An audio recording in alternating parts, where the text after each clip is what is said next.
So, folks, as Donald Trump has declared his war on free speech and on the First Amendment, he's been throwing out lawsuits right and left, one of which recently went against the New York Times.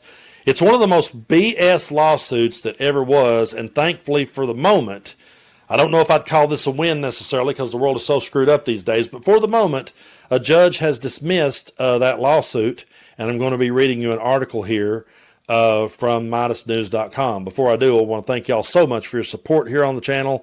And if you haven't already, be sure and hit that subscribe button and help us get to 1 million before the end of the year. I think we've crossed over like 830 or 40 at the moment.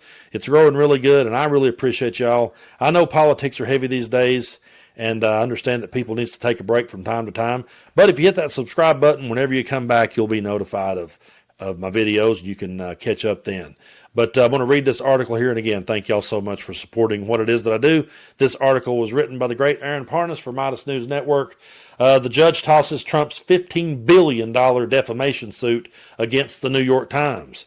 Court calls complaint an improper attack on critics. Trump has been gave 28 days to refile.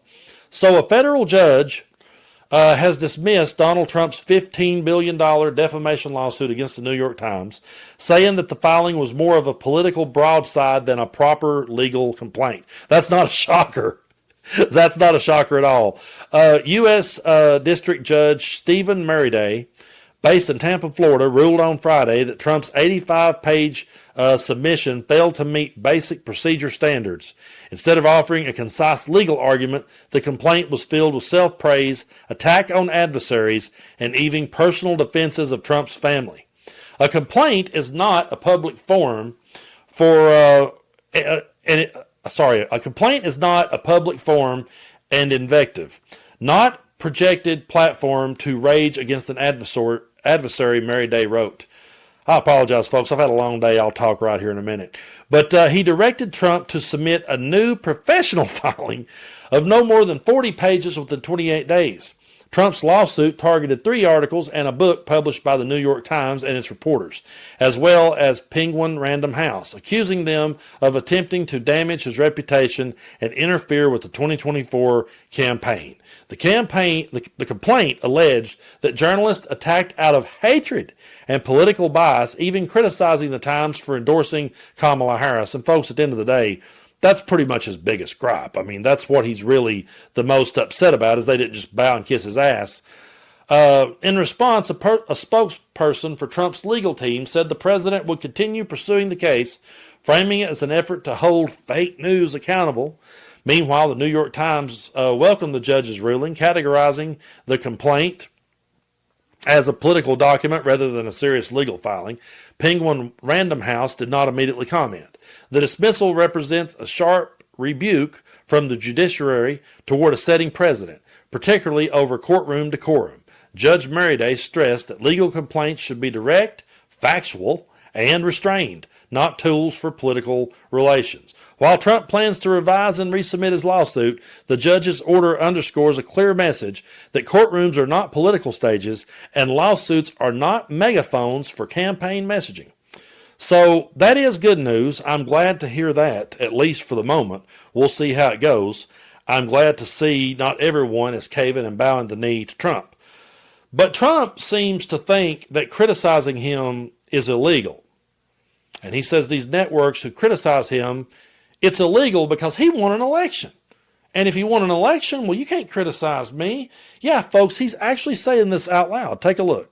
I'm Charlie Kirk. There's been a lot of talk about free speech this week. Do you see a difference between cancel culture and consequence culture? I mean, your question's a little trick question. I'm a very strong person for free speech.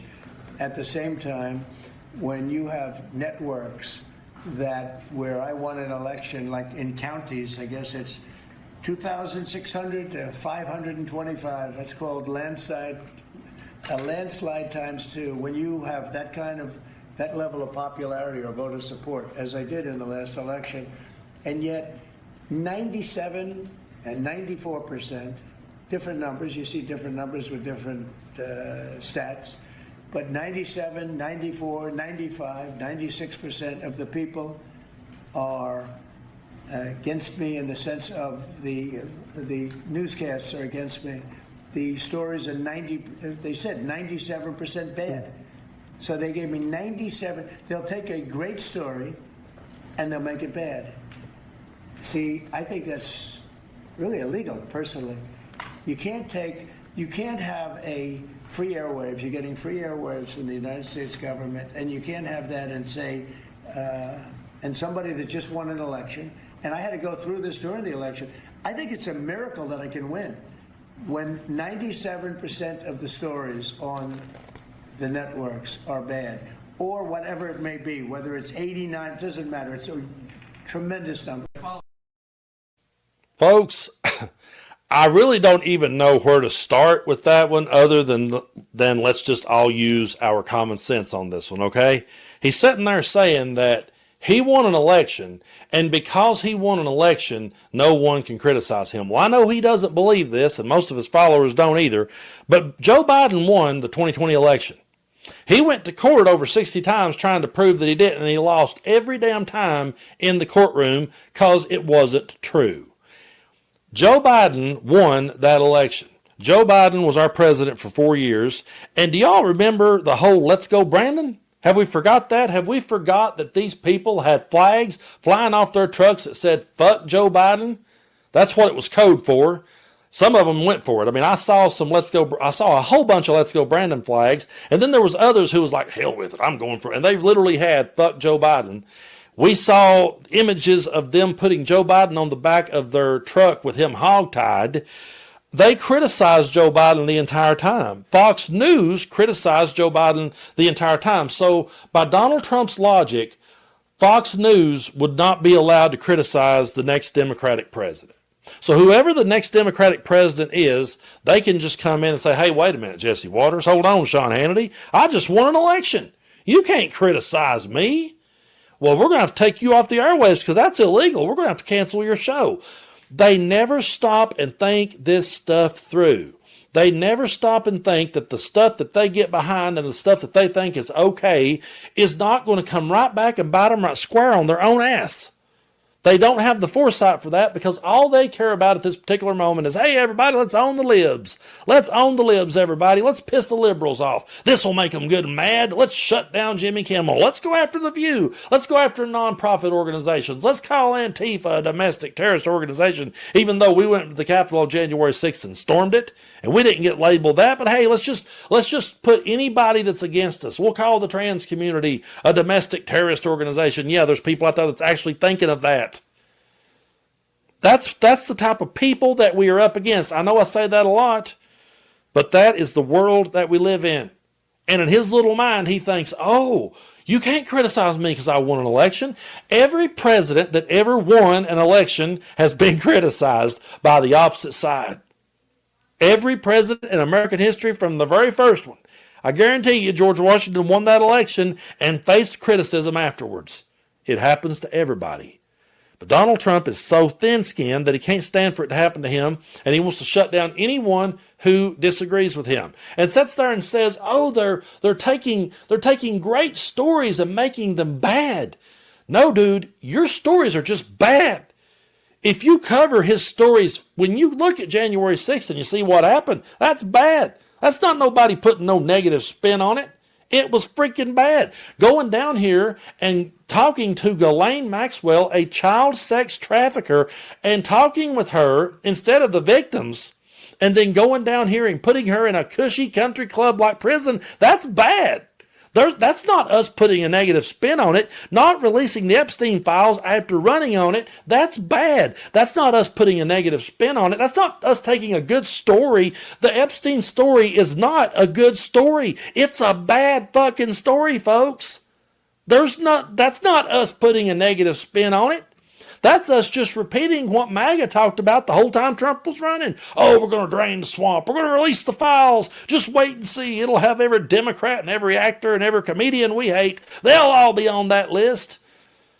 "Oh, we got the list. We got it. We got what we've been waiting for. It's on our desk." "Oh, yeah, wait a minute. Trump's name's in there. So, yeah, there's no list. There's no list. Let's go down here and talk to this predator. and let's work out a deal with her behind closed doors and send her to a cushy prison. And then let's just forget all about it. And let's say that he only trafficked to himself. After years of them talking about, Kash Patel himself said the reason they're holding it back is because of who's on the list. And now they're holding it back. So it's not us putting bad spins on the story. Just because he doesn't like the jobs report, he goes out and fires the person that brought him the numbers. And the following month, he gets the numbers again, and they're worse or just as bad. And he says, we're putting a negative spin on it. No, we're not putting a negative spin on it when we go to the grocery store and our grocery bill is still high. We're not putting a negative spin on it when people are still struggling to put food on their table. We're not putting a negative spin on it when people are losing their health care. We're not putting a negative spin on it when everything that we said was going to happen is happening right in front of our faces. That's not us putting a negative spin, taking a good story and making it a bad story. That is not what we're doing.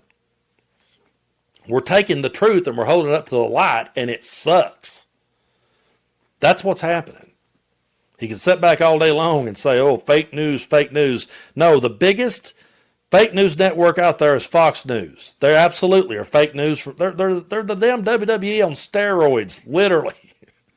I know that's a funny analogy, considering the WWE and the steroid scandal of the 90s, but still, I mean, that's what they are. And that's an insult to the WWE, because there was at least some good people that worked there. I know there's a lot of dicks there too, but there's a lot of good people that came out of there. And it's just ridiculous to me that that's how he spins it. And can you imagine if Joe Biden had said it's illegal to criticize me? Networks should be shut down. We're going to shut down Fox. We're going to shut down Newsmax. We're going to shut down all these places. What would they be saying? Hell, Brian Kilmeade suggested killing the homeless. He's still got a job. Jimmy Kimmel just told the truth, and they twisted it and said that he told a lie. Said it was fake news, threw him to the curb. Lost Stephen Colbert. Next, he's going after The View and anybody else that disagrees with him. All because he thinks we're trying to put a negative spin on it. No, he's putting a negative spin on our whole damn country. And any president who says I have to have immunity in order to be able to do my job is not fit to be the president of the United States. And there is no other profession in this world where you can go in for the interview, sit down across from the boss and say, I need immunity to be able to do my job. I don't need that handbook. Just keep that handbook, buddy. I don't need it. Go to work and try that. Go to work and sit down across from your boss, start breaking every rule in the book, and then say, hey, I don't have to. You're just putting a negative spin on what I'm doing. See how far you get. And while you're at it, quote Charlie Kirk, and you'll be fired before dinner time. It's ridiculous, but we're not going to stop telling the truth. If he wants us to tell the truth, then do the right thing. And put a positive spin on things for once, and we'll come out and say it. I'll be a fair person. I'll be fair, and I'll come out and say, hey, he really did a great thing here. But at this point, I have zero faith in him or anyone in his administration or anyone in there who voted for him. I can't. And after everything that's went on this last week, everybody just taking the mask all the way off. Yeah, I don't. It's not even about politics to me anymore. It really ain't. There's right and left, and there's right and wrong, and they're just wrong, and I'm always going to call it out.